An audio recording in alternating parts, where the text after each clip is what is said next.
He's turned my mourning into dancing again. He's lifted my sorrows high, and I can't stay silent. I must sing, for His joy has come. Mari kita berdoa. Tuhan, Engkau melawat kami lagi. Biarlah lawatan-Mu kini membawa kami untuk semakin mencintai dan mengutamakan Tuhan. Amin. Saudara, dalam suatu pelayanan mimbar, seorang pendeta pernah menanyakan pertanyaan menantang kepada jemaatnya. Jika Anda diizinkan mendapatkan dan memiliki apa saja yang ada di dunia ini, apakah yang paling pertama-tama Anda pilih untuk dijadikan kepunyaan Anda sendiri? Tanggapan jemaat sangat beragam dan hampir semuanya memiliki pilihannya masing-masing. Mulai dari harta benda, uang, pasangan hidup, dan sebagainya. Kemudian ia melanjutkan dengan pertanyaan kedua yang sangat ekstrim. Kalau Anda hanya diberi kesempatan untuk memilih satu pilihan saja, apakah Anda memilih Kristus sebagai satu-satunya pilihan Anda? Terhadap pertanyaan ini, hampir tidak ada jawaban yang tegas dari jemaat ini. Para pendengar cuma termenung. Sangat aneh memang kalau sekumpulan orang yang mengaku mengikut Kristus, Sang Penebus dan Juru Selamat dunia yang penuh kasih, tetapi tidak tegas untuk memilih Yesus Kristus sebagai satu-satunya pilihan.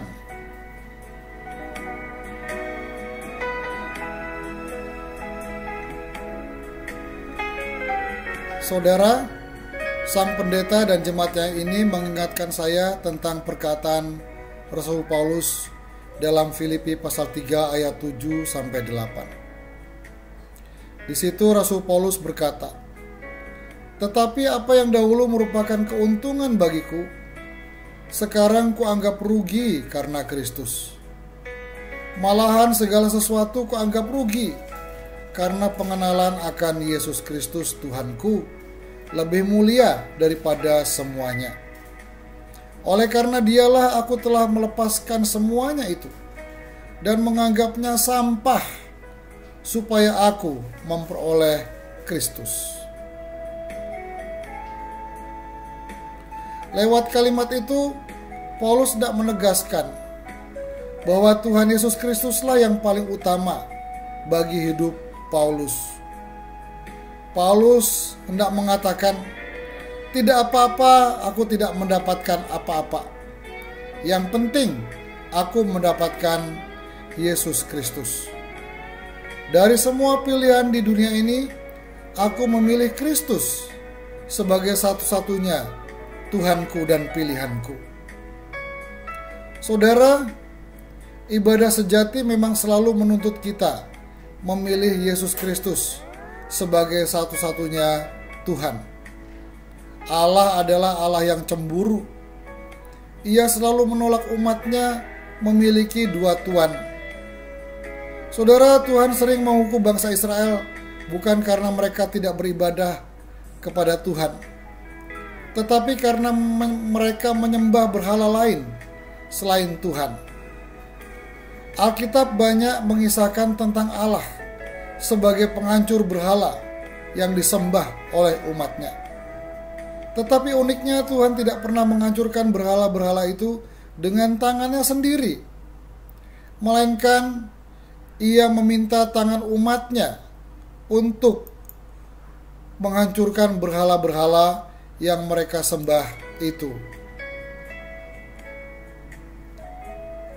Ingat kisah umat Israel yang keluar dari Mesir. Mereka membuat patung lembu emas dan menyembahnya karena tidak sabar menunggu Musa yang pada saat itu sedang di puncak Gunung Sinai.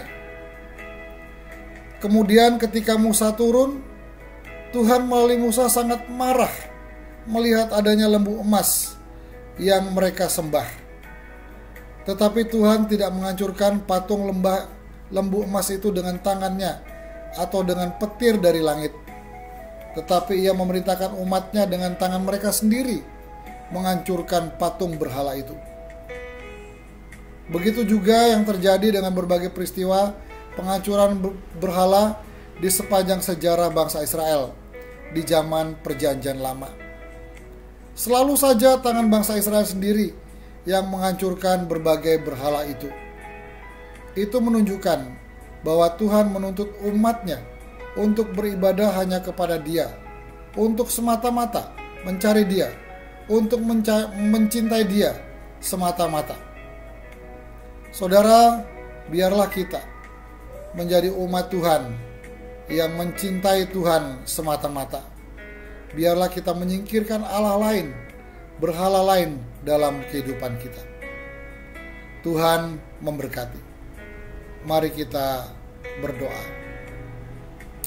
Tuhan, terima kasih untuk firman-Mu ini yang mengingatkan kami agar kami menyingkirkan berhala-berhala lain yang ada di hati kami, dan kami menyembah serta beribadah semata-mata kepada Tuhan.